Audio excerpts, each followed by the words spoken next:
The one big union idea obviously plays a big role in Winnipeg. Why do you think it spreads amongst the population so much, this idea of, that you can create this one union that will win all kinds of victories with various groups of workers? Do you want to start? Well, it's clear that the old craft unions weren't really able to succeed anymore. There had to be a new approach. People had to come together. And so it really was the beginning of becoming a more inclusive labor movement. And we've had at this conference some discussion, for example, about the role of black workers, which has never really been part of the historiography before. But when we look at Penner's book, at the list of who voted to go out on strike May 13th, as reported in the Western Labor News, the sleeping car porters vote, I think 67 to 69, to go out on strike. And this is a fledgling union of black sleeping car porters that had really just been formed. And they're throwing in their lot, and they're saying, yeah, we want to be part of this general strike. And somebody like R.B. Russell is fighting against his union, which does observe a color ban, and saying, no, we have to have everybody. We have to have persons of color. We need to have women. And so with those kinds of voices, and the huge need, if we're going to make this strike work, it's got to be everybody.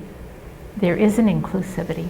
And I learned today through a presentation that the railway porters actually took up a collection and donated what would have been a huge sum of about $54 to the strike fund. So that's quite remarkable. It is. So, is there anything that you guys would like to add? Well, on the one big union, I think what's happening is that it's like it's in the air, and I think when we talk about, well, what makes Winnipeg different is that all these unorganized workers go out, right? Well, that's what they've been talking about in Winnipeg. There's a lot of emphasis by Russell, by Johns, and particularly by the Women's Labor League on organizing the unorganized and unorganized women. So there is this great emphasis that, we all want to get organized. Now, there isn't a one big union yet, right? But the idea is there, and people are beginning to, you get the sense they're beginning to take it up, this idea, and to be kind of, to be inspired by it.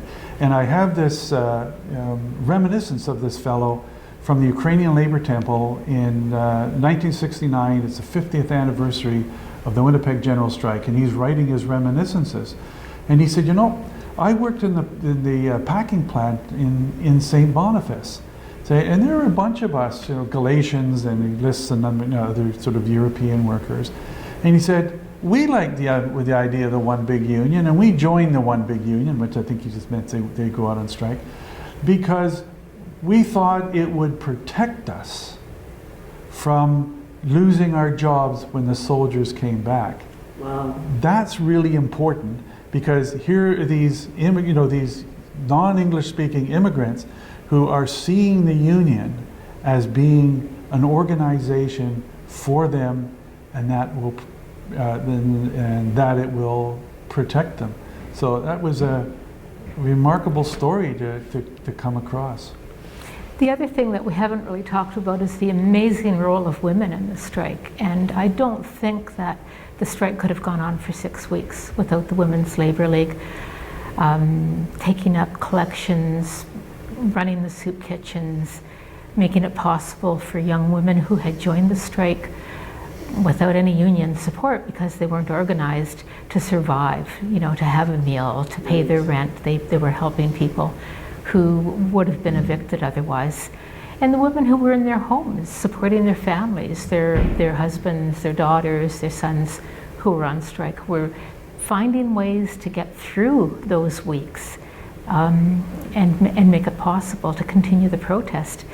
And after the strike even, the Women's Labor League is still organizing to help Workers in Nova Scotia and the coal mines were on strike. We have archival photos of those women putting together relief bundles Right, to send yes. out I've east. seen those photos. And then like in Alberta, the Women's Labour League under Catherine Queen turns to political action and is organizing to get people elected to government. So it's a huge part of the story that has been little told until the last few years. And they scare the shit out of people, these women, right?